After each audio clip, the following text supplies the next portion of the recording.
let's talk about the contract with Black America. What is it? Um, yeah, what is the contract with Black America? Why don't we talk about that?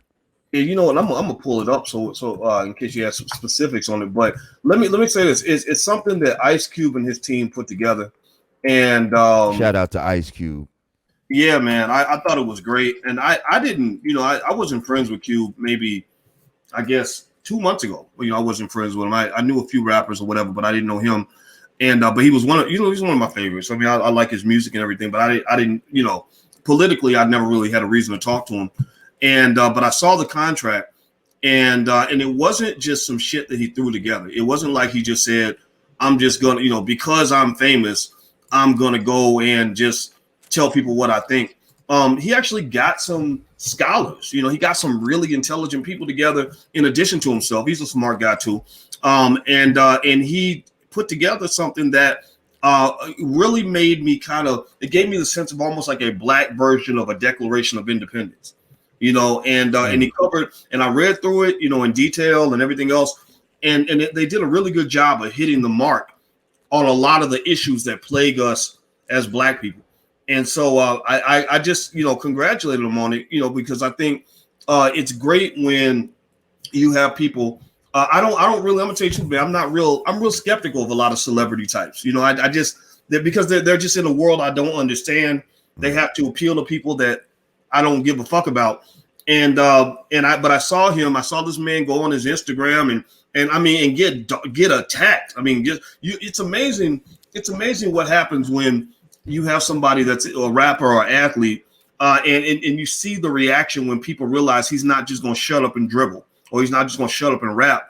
A lot of people in there were saying some pretty hostile things, and I just applaud him for it. I think it was well done. Mm. Yeah, that's what's up. My father had actually come up with something years ago, man, called the Black Alliance Charter. And this was just kind of his idea for. I gotta look it up, see exactly what he was talking about. But my pops is a really intelligent guy in his own right. Shout out Lawrence Deshalis. Um, Tell me about the Black Business School. Well, the Black Business School, you know what? I was on the faculty at Syracuse University, and and I was teaching all these kids, mostly white and Jewish kids, and a lot of them will go to Wall Street after they would graduate. And Syracuse was the type of school where um, it wasn't where you sent your smartest child, but they came from rich families, right? So I'd have students in my class who would have brothers and sisters that were attending Harvard and Yale, but they were kind of the black sheep, Right. so they go to Syracuse, so they can Right. still be elite, but they're not. We know that they're not the brightest in the family. And so anyway, as I was teaching them all this stuff, and I saw them go to Wall Street and make all this money, and I saw what their families were doing with money.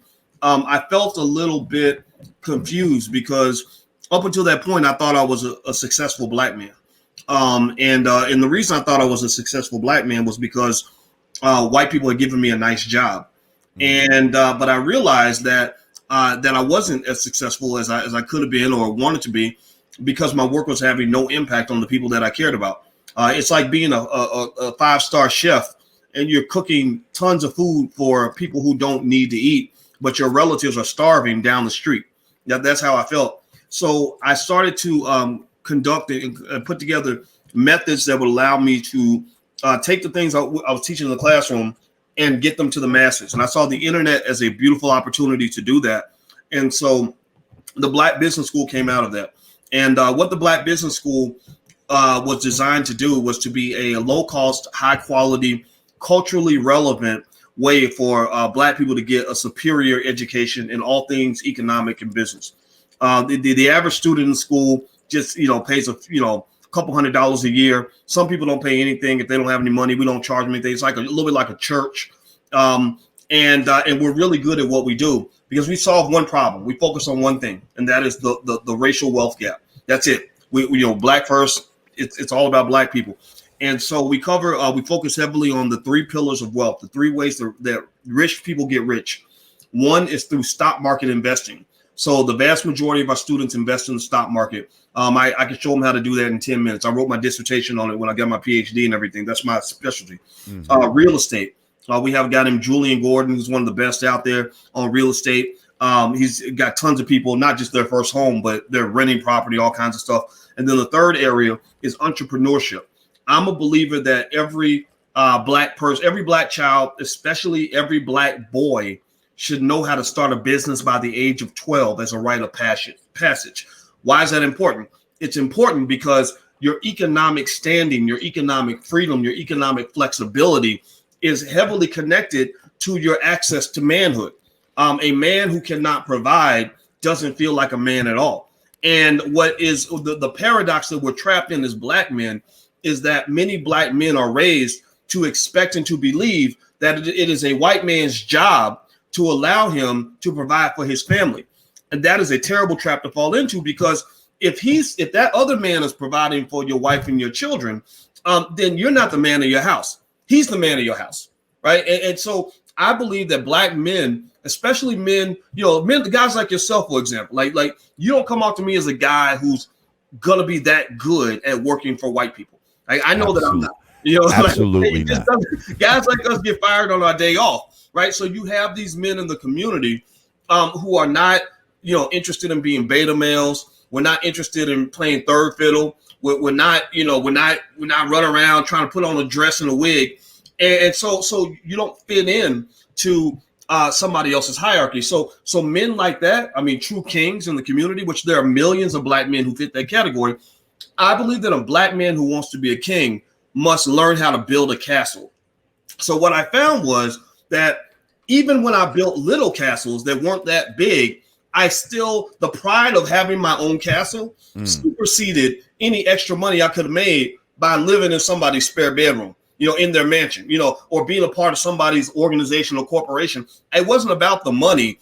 It was about the fact that I knew I get up every day knowing that I can literally tell almost anybody to kiss my black ass and I'm going to be okay, right? That's really important to me. So I think everybody needs to know what's important to you and figure out how your economic situation ties directly into that. Most of the systematic racism that we endure as black people, I say 90% of it comes from the fact that millions of us get up every day and work for a white person. We work for somebody who does not like us, who does not understand us, who does not respect us, and who mistreats us. And that is also what is also killing us. Studies show that daily microaggressions that you endure from racism on your job literally shortens your lifespan. So I think that so the entrepreneurship push is not so much a matter of just making the money. That's nice, but the money, the high from the money kind of goes away.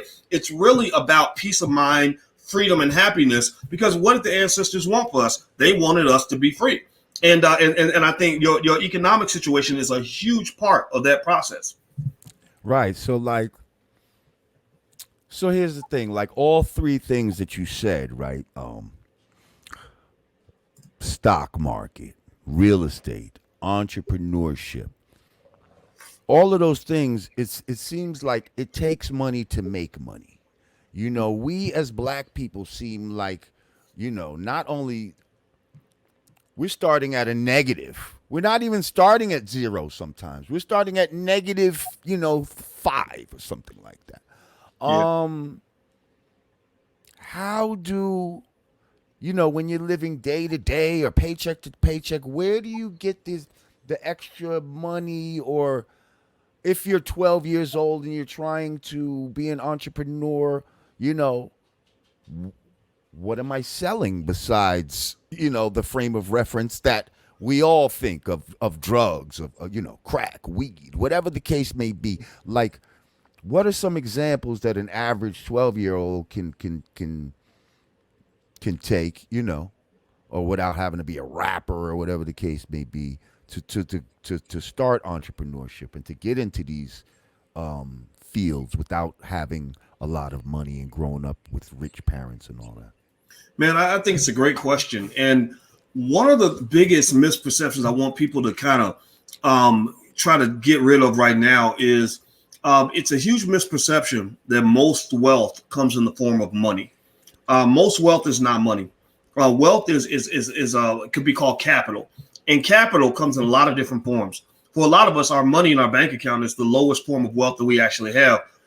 For example, free time is a form of capital, right? If I have free time, I can go and I can do things that will help me go make money or whatever the case may be. That's why you get paid on your job, is because what they're doing is they're renting your human capital. Your human capital is your skill, it's / intellect. It is your free time. It's your energy, your passion, things like that. Relationships are another form of capital, right? So I would encourage people, if money is not your strong suit, then focus on all the other things that you have that make you rich. Because when you miss all of that, what happens is that's how you get robbed as a community. For example, the fact that other people they steal our athletes through the NCAA. They're stealing $1 billion a year from the Black community when they have unpaid athletes. Also, hip hop was stolen from us. We created that. Somebody else eventually owned a big chunk of it.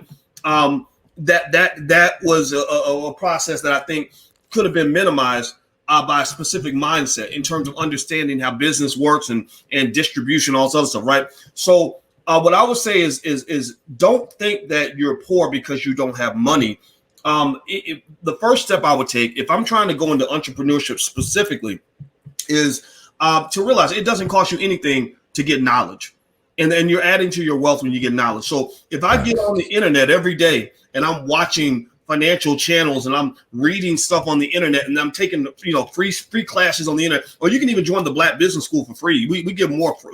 The free stuff we give is better than what you got in college, right? So taking in that knowledge, that right there is something you can do without a nickel in your pocket, and you can almost sort of almost like load the gun and get ready so that later on when you actually have resources, you can pull the trigger, right? So the other thing too is when you talk about that other component, relationships. So if I am a person who says, look, I don't have any money to be an entrepreneur, but I want to be a hustle. I want to hustle. I want to hustle legally. I want to make some money.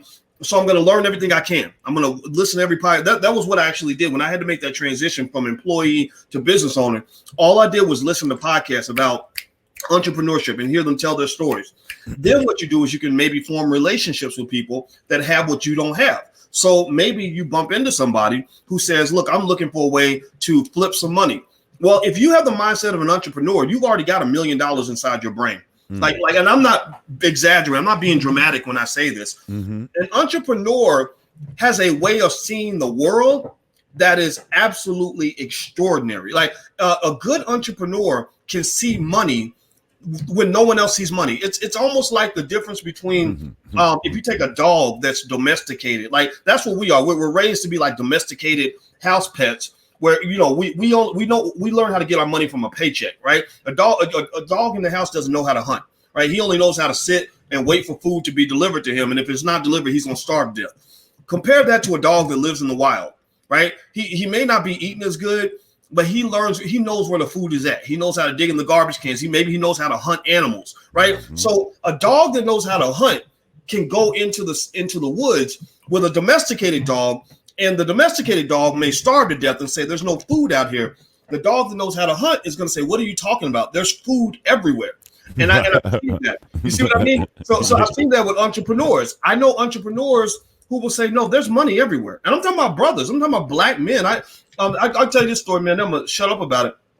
I was sitting there. We have these family meetings where we build wealth in the family just by sharing ideas and telling each other what we got going on, so that if somebody can help somebody else out, that's what we do, right? So I had one cousin who has an MBA, and he makes about $200,000 a year, good, solid job, but he's never run a business, anything like that. But he wants to quit his job. He just doesn't know what to do. Another cousin never went to college, right? I mean, grew up in the projects, never went to school, nothing like that. Now, but he's the millionaire because he learned entrepreneurship, right? So we're sitting there, and my cousin with the MBA, he says, I really want to have a business, but I just don't know how to make money. I don't know where the money's at. So again, the educated Negro is saying, I don't know where the money's at. Right. My cousin with no education, he said, he just kind of laughs. He said, man, there's money everywhere. Right. So think about that, right? Like these are two Black men. We're supposed to be in the struggle. It's supposed to be too hard. Ain't nothing out here for us, right? The one guy who has no education is the guy who says there's money everywhere. a lot of that's mindset and skill set, right? Mhm. So I think that we're learning the wrong skills. You get a lot of guys that go to college and they learn everything about business except how to actually create one and run one. Or that should be the first thing you learn when it comes to business, especially for Black men.